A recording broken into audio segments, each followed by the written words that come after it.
गणपति मधुवैश्य समाज तरफ छात्र छात्री को मेधावृत्ति सम्मान। कटक जिला निश्चिंत कोइल ब्लॉक अधीनस्थ बुहाल पंचायत प्रभु गोपीनाथ जीव मंदिर परिसर में गणपति मधुवैश्य सालेपुर निश्चिंत कोइल महांगा आनुकूल्य धनेश्वर साहू मेधावृत्ति सम्मान 2026 कृति छात्र छात्री मानक अर्थराशि मानपत्र उत्तरीय प्रदान पूर्वक संबर्धित करा जायथिला। समाजर सभापति दैतेरी साहू पौरोहित उक्त कार्यक्रम प्रारंभ में सह संपादक मनोज कुमार साहू गणेश वंदना पूर्वक अतिथि परिचय प्रदान करथिले। परे परे अनुष्ठान संपादक क्षीरोद कुमार साहू विवरणी पाठ करथिबा बेले एही समारोह रे निखिल उत्कल मधुवैश्य समाजर सभापति तथा कटक सहरर शांति कमिटीर उपाध्यक्ष देवेंद्र कुमार साहू, साधारण संपादक प्रशांत कुमार साहू, कोषाध्यक्ष रवींद्र साहू, युव संगठन सभापति विनोद चंद्र साहू प्रमुख जोग देइथिले। उक्त उत्सव में महिला संगठन सभानेत्री तथा विशिष्ट समाजसेवी कविता साहू को नारी संगठन सभापति रूपे निर्वाचित करा जायथिला। अनुष्ठान कोषाध्यक्ष प्रसन्न कुमार मल आयव्ययर विवरणी पाठ करथिले। उपसभापति मानस रंजन साहू, संगठन संपादक नयेंद्र साहू कार्यक्रम संचालन करथिले। उक्त कार्यक्रम में धनेश्वर साहू मेधावृत्ति सम्मान 2000 टंकार अर्थराशि और निखिल उत्कल मधुवैश्य समाज तरफ 1000 टंकार अर्थराशि सालेपुर महांगा और निश्चिंत कोइल अंचल 3टी ब्लॉक रु 6 जन छात्र छात्री को प्रदान करा जायथिला।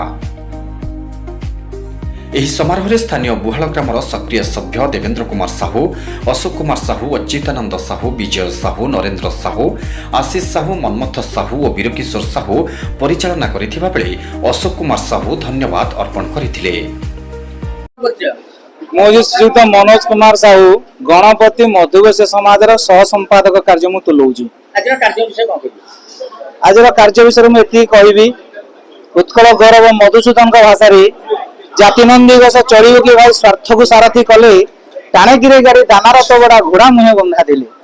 वास्तविक सही उत्कल गौरव मधुसूदन भाषा जाति नंदी गस आमर जो गणपति मधुवैश्य समाज अच्छी ये हूँ आम जातिर रथ।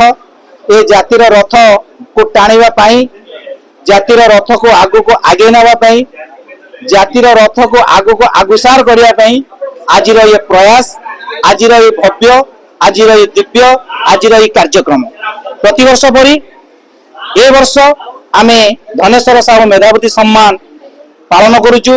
इति अवसर रे आम अनुष्ठान सभापति माननीय श्रीयुक्त दैतेरी साहू, संपादक माननीय श्रीयुक्त क्षीरोद कुमार साहू, कोषाध्यक्ष माननीय श्रीयुक्त प्रसन्न कुमार मल एवं मो निकट जी अच्छा मोर पूज्या, मोर प्रणम्या, मोर माउसी को आज आम निखिल उत्कल मधुवैश्य समाज बैनर रे गणपति मधुवैश्य समाज बैनर रे आमर जो महिला समावेश अच्छी से महिला समावेश सभापति रूपे आज निर्वाचित करागला एवं आगामी दिन में महिला शक्ति केमती सशक्तिकरण हम एवं महिला शक्ति द्वारा किभली भाव में आमर ये मधुवैश्य समाज आमर ये गुड़िया जाति आगु को आगेब से दायित्व आम आमर सभानेत्री माननीय कविता साहू को आज आम अर्पण करूँ।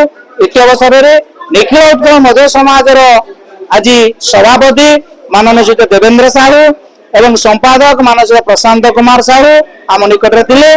तांकर तत्वावधान रे, तांकर प्ररोचना रे, तांकर प्राधान्य रे, तांकर निष्कर्ष रे आज ये दायित्व तांको अर्पण करा जायछि एवं आशा रखिबी ये दायित्व को माननीय कविता साहू किभली भाव में आगु आगे नेबे से दायित्व तांको भी अर्पण करा गला एवं निवेदन रखिबी आपनकर निर्माण चैनल माध्यम निवेदन रखिबी मते शुणी पारुथिबा मते देखि पारुथिबा प्रत्येक व्यक्ति को निवेदन रखिबी आमर ये जो जाति आमर ये जो गुड़िया जाति किभली भाव में आगु को आगेब से दायित्व से चेष्टा से प्रचेष्टा समस्ते करंतु एवं ये जाति नंदी घोष को आगु को आगे नियंतु। धन्यवाद, नमस्कार। चंद्र साहू मु निखिल उत्कल मधुवैश्य समाज युव संगठन सभापति। आज गणपति मधुवैश्य समाज जो प्रचेष्टा या मधुवैश्य समाज को संगठित करिवार एक प्रयास आ द्वारा आम समाज अवहेलित आ निष्पेषित ପଛୁଆ ବର୍ଗ ଯୋଉମାନେ ପଛରେ ରହିଯାଉଛନ୍ତି ତାଙ୍କୁ ଆଗକୁ ଆଣିବାର ଏଇ ଯୋଉ ସଂଗଠନର ମୁଖ୍ୟ ଲକ୍ଷ୍ୟ।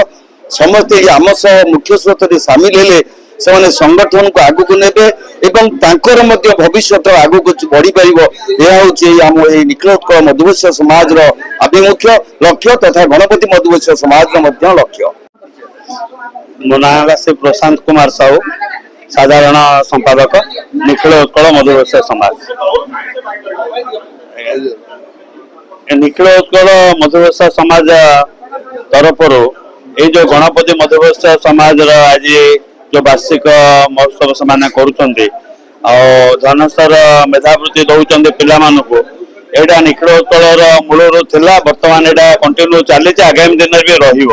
ପିଲାମାନଙ୍କର ଏଜୁକେସନ ହେଲ୍ଥ କେମିତି ରହିବ ଠିକ ଏ ବିଷୟରେ ଆମର ଯୋଉ ସଭାପତି କହିଛନ୍ତି ଏଇଟାକୁ ଆମେ କାର୍ଯ୍ୟକାରୀ କରି ଚାଲିଛୁ, ଆଗାମୀ ଦିନରେ ମଧ୍ୟ କରି ଚାଲିବୁ। ଆଉ ଭବିଷ୍ୟତକୁ ଗୋଟେ ଦିଗ୍ଦର୍ଶନ ଦେବ ପିଲାମାନେ କେମିତି ଆଗାମୀ ଦିନରେ ମାନେ ବଡ ମଣିଷ ହବାଟା ଯେତିକି ବଡ କଥା ନୁହେଁ, ଭଲ ମଣିଷ ହେଇ କେମିତି ବାହାରିକି ଦେଶର ସେବାରେ ଉତ୍ସର୍ଗୀକୃତ ମନୋଭାବ ରଖିବେ, ଏଇଟା ସମାଜକୁ ଗୋଟେ ବାର୍ତ୍ତା ଦବ। ଆଉ ଏଇ ବାର୍ତ୍ତା ନେଇକି ସେମାନେ ଆଗକୁ ଆଗେଇଲେ ଏ ଜାତି ନିଶ୍ଚୟ ଆଗକୁ ବଢିବ। ଏତିକି କହିକି ମୋର ବକ୍ତବ୍ୟ ଶେଷ। ଦେବେନ୍ଦ୍ର ନାଥ ସାହୁ, ସଭାପତି ନିଖିଳ ଉତ୍କଳ ମଧୁବୈଶ୍ୟ ସମାଜ। ଆଜି ଯାଉ ଗଣପତି ମଧୁବୈଶ୍ୟ ସମାଜ ଯାହାକି ସାଲେପୁର ନିଶ୍ଚିତ କୋଇଲ ମାହାଙ୍ଗାକୁ ନେଇ ଆଜି ଧନେଶ୍ୱର ମେଧାବୃତ୍ତି ସମ୍ମାନ ଗୋଟେ ସଭାର ଆୟୋଜନ କରାଯାଇ ଏଠି ଯୋଉ ପିଲାମାନେ ମାଟ୍ରିକରେ ଭଲ ନମ୍ବର ରଖି ପାସ୍ କରିଛନ୍ତି ସେମାନଙ୍କୁ ସମ୍ମାନିତ କରାଯାଇଛି। ଆମର ଗଣପତି ମଧୁବୈଶ୍ୟ ସମାଜ ସେ ମଧ୍ୟ ସେ ପିଲାମାନଙ୍କୁ ସମ୍ମାନିତ କରିବା ସହିତ ଆମର ନିଖିଳ ଉତ୍କଳ ମଧୁବୈଶ୍ୟ ସମାଜ ମଧ୍ୟ ସେମାନଙ୍କୁ ସମ୍ମାନିତ କରାଯାଇଛି, ଯୋଉଟା କି ସେମାନେ ଉତ୍ସାହିତ ହେବେ। ଆଉ ଏ ଜାତିର ସେମାନେ କିପରି ନାଁ ରଖିବେ, କିଏ ଡକ୍ଟର ହବ, କିଏ ସାଇଣ୍ଟିଷ୍ଟ ହବ, କିଏ ଆଇଏଏସ୍ ଅଫିସର ହବ, ତାଙ୍କର ଯାହା ବକ୍ତବ୍ୟ ପିଲାମାନଙ୍କର। ତେଣୁ ଭଗବାନ ପାଖରେ ପ୍ରାର୍ଥନା ସେମାନେ ସେଇ ଦିଗରେ ଭଗବାନ ତାକୁ ଆଶୀର୍ବାଦ କରନ୍ତୁ। ଆଉ ଆମର ଯୋଉ ରାଜ୍ୟ ତରଫରୁ ଆମେ ନିଖିଳ ଉତ୍କଳ ମଧୁବୈଶ୍ୟ ସମାଜ ତରଫରୁ ଆମେ ସବୁ ପ୍ରକାର ଚେଷ୍ଟା କରିବୁ ପିଲାମାନେ ଆମ ଜାତିର ସୁଜାତିର ପିଲାମାନେ କିପରି ପାଠ ପଢିବେ ସେଇଟା ଆମର ପ୍ରଥମ କର୍ତ୍ତବ୍ୟ ରହିଛି।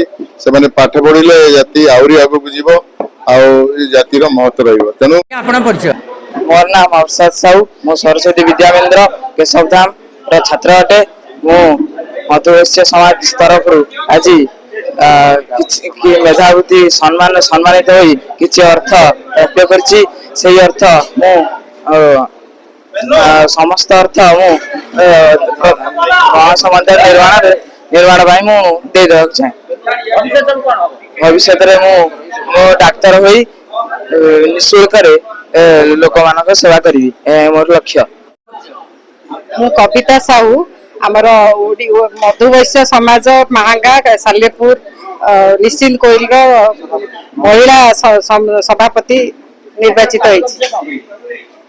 ଆଜି ମଧୁବୈଶ୍ୟ ଆମର ମେନ୍ ପୁରୁଣା ସଂଘ ଯୋଉ ଥିଲା ସିଏ ଆମକୁ ଆମନ୍ତ୍ରଣ କରିଛନ୍ତି। ଆମେ ଆରମ୍ଭ ତ କଲୁ, ମୁଁ ଆଗକୁ ବହୁତ ଚେଷ୍ଟା କରିବି କେମିତି ଆମର ଓଡ଼ିଆ ସମାଜ, ଆମର ମଧୁବୈଶ୍ୟ ସମାଜ ଆଗକୁ ନବା ପାଇଁକା।